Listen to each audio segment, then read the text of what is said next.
It's one of the best-kept secrets of space science.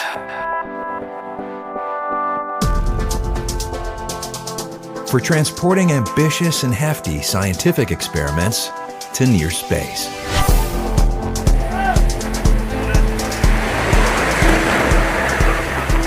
Though they're not as flashy or headline-grabbing as rockets. For the quickest and most cost-effective trip to near space, they are the time-honored gold standard.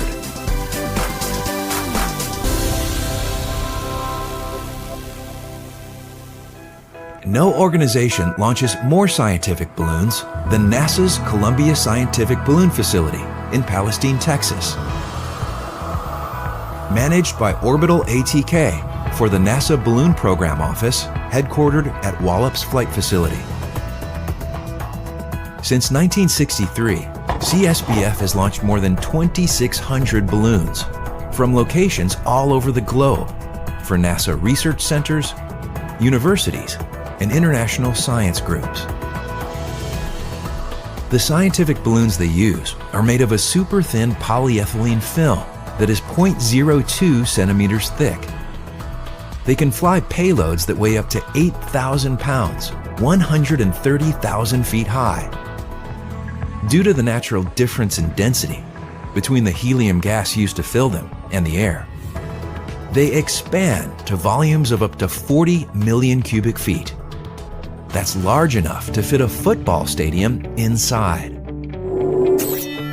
From places like New Mexico, Arctic Sweden, and New Zealand, to the coldest and driest continent on Earth, Antarctica. CSBF launches 10 to 15 balloons a year over 4 to 5 campaigns. When the scientific team comes to the field for a balloon campaign, they will be reassembling their instrument and getting it aligned or calibrated so that it's ready for flight.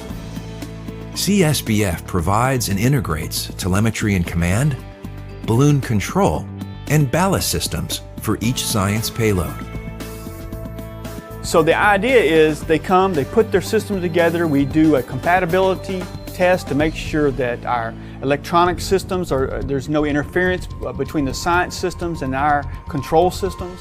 With the compatibility check complete, the payload is declared flight ready. The common factor between Victor Hess's hot air balloon flights and the helium-filled, unmanned scientific balloons that CSBF launches is that they are both zero-pressure balloons. And an inherent limitation of the zero-pressure design is day-to-night altitude fluctuation. During the day, the sun heats it up, the gas inside heats up, blows out the vents. Then as the sun goes down, well, then the gas shrivels up. As the gas shrivels up, so the balloon does, you're not displacing as much volume, the balloon starts to sink, and now you're sort of shoveling off ballast in order to stay afloat. You could lose tens of thousands of feet of altitude. You might fly at 120,000 feet during the day and 90,000 feet at night, which limits the amount of science return for some science. Because of this altitude fluctuation with zero-pressure balloons, polar locales like Antarctica and Arctic Sweden with 24-hour-a-day midnight summer sun are hotspots for long-duration scientific ballooning. This altitude fluctuation is also the genesis for NASA's newly developed super pressure balloon. The reason for super pressure ballooning is they have absolutely stable altitude day-night, and it doesn't matter how cold the atmosphere is. They are sealed.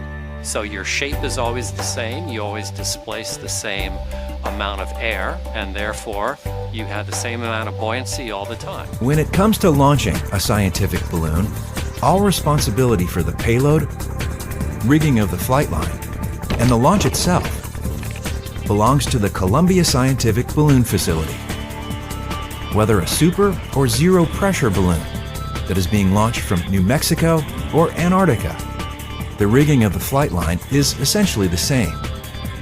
It begins with the payload, where suspension cables connect up to a truck plate, allowing the gondola to hang from the launch vehicle. And then above that, you'll have our ladder. And the ladder is a steel cables that are separated by a foot or two that drape over the launch vehicle, and then they connect to the base of a parachute. This connection is the parachute separator, which separates parachute and payload after landing. The top of the parachute connects to the base of the balloon. And at that point, you have our terminate system that has all the control functions for separating the parachute and gondola from the balloon when it's time to terminate the flight.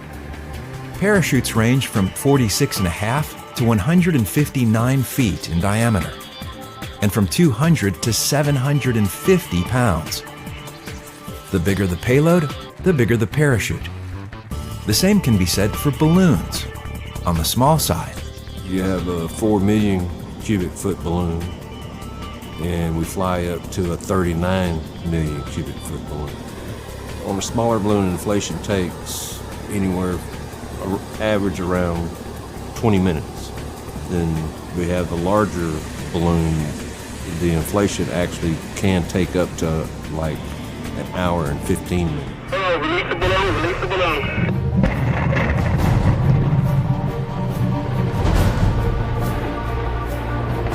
It's a very dynamic process where they'll release the bubble from the spool and it'll rise. It'll rise as a fluid structure as it rises above and elevates itself above the payload. And then the crew chiefs will direct the launch vehicle in a manner to bring it right up under that elongated upside down teardrop.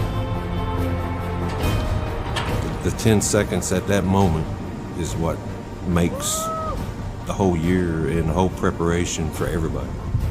That's one of the biggest challenges that I like about this job, is making it work for everybody else. after roughly 2 hours of float time, balloon and payload arrive at the edge of space, anywhere from 110 to 130,000 feet above Earth. Once in clear conditions, a balloon was spotted 260 miles away. Science missions can range from 2 hours to 100 days. When science goals are accomplished, the CSBF crew begins the process of terminating the flight.